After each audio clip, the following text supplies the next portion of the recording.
Hi everyone, this is Jerry, and this is a game analysis from a tournament game that I had played on April 12, 2008. I was playing the black pieces against an expert e4. I replied c6, signaling the Caro-Kann defense. d4, d5, knight c3, pawn captures pawn, knight captures pawn. Knight to f6, challenging the central e4 knight. Knight captures knight check, pawn on g captures knight. Knight to f3 development. Bishop to g4, pinning the knight to the queen. Bishop to e2 development and breaking the pin that I had on the knight. Pawn to e6, making way for my bishop to develop along this diagonal. Bishop to f4, placing the bishop on a nice diagonal here, developing. Bishop to b4, checking the king, and this move is made in order to provoke a pawn move, namely the pawn move to c3. And we'll see why that's important at a later stage in the game. Bishop to d6, and now I challenge this f4 bishop of white's. Bishop captures bishop, queen captures bishop, queen to b3, attacking my b7 pawn. I ignore this threat and instead make the move knight to d7, developing a piece. This was a mistake.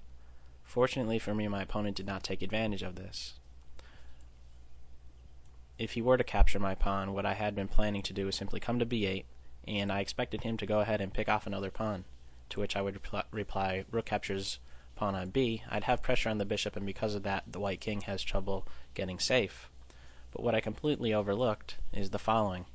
Instead of capturing the pawn, the white queen could simply play to a6, and now if I capture the pawn, the queen comes to c8, and my rook is going to be watching things from the sidelines.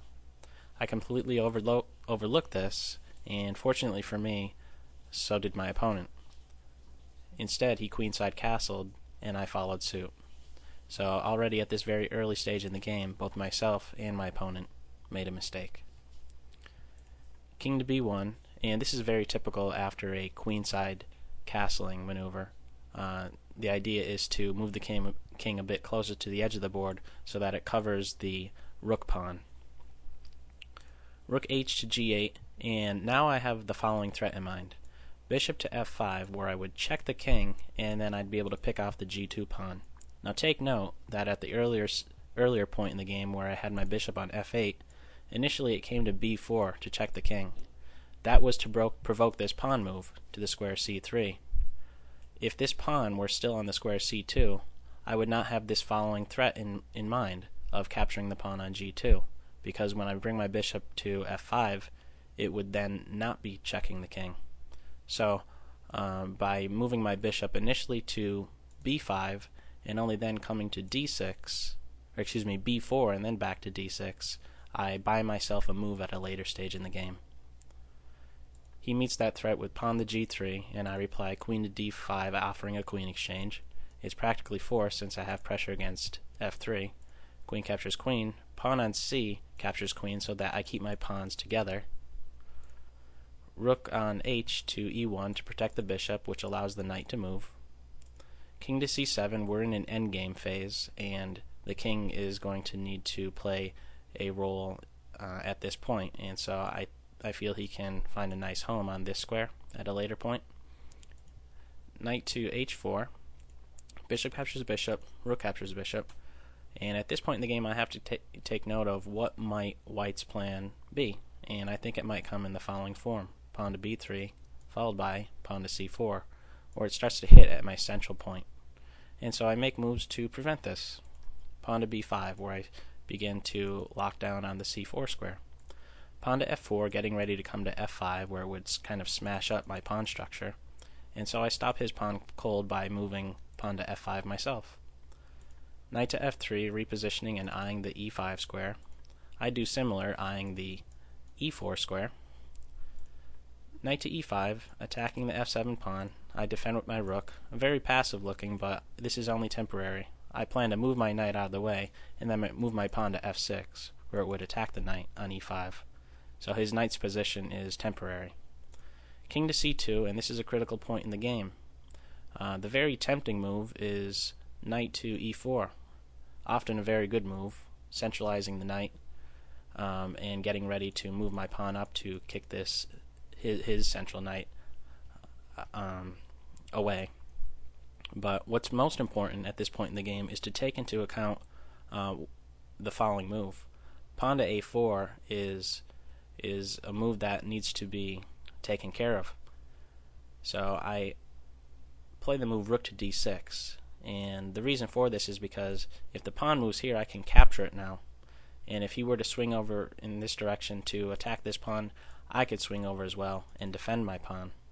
But take note that if I were to make the very common and natural knight to e4 move, pawn to a4 would allow his rook's activity, and I'd be fighting this position from my heels. This is not something I want to do.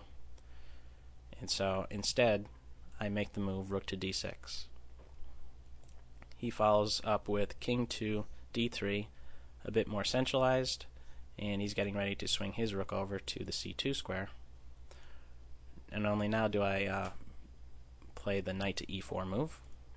Rook to c2, pawn to f6, freeing up my rook from defending a pawn and attacking the knight. Knight to f3, rook to a3, hitting the a2 pawn. Pawn to b3, allowing the c2 rook to defend the pawn. King to d6, repositioning my king to a better square and allowing my rook to come to the c7 square. Rook on d to c1, preparing this pawn to c4 advance. A lot of pieces are positioned in a way so that it's supporting this type of advance. And I have a lot of my pieces positioned so that it's defending this square. Knight to d2, supporting this advance again. Rook to a3, preventing this type of move. If pawn to c4 were to occur, I can simply capture with this pawn here, and the pawn that's on b3 is pinned to the king, and so it can't capture on the c4 square. Instead, he chases my rook away with knight to b1. We repeat moves for a couple turns, and at this point in the game, he offers me a draw, but instead I decline it and instead play rook to a5, making sure not to repeat the position for a third time. Knight to d2, and I play king to d7, just making a waiting move. Pawn to b4, attacking my rook, and now this pawn to c4 move is not going to be a possibility for him. What he hopes to get as compensation is a nice square for his knight on the c5 square. Rook to a3, adding pressure to c3. Knight to b3, eyeing the c5 square. And before this knight could come here, I place my rook right in the hole in white's position on the square c4. White is almost out of moves, and so he has to be very careful of his c3 point. I'm in an attacking position. Many of my pieces are directed towards this point, and he's having to defend with his pieces.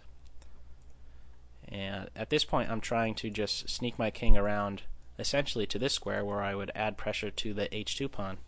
It seems like a long process, but it comes with some great effect. I make some weaknesses in the white position, and it turns out that it's just enough to actually go ahead and clinch the win.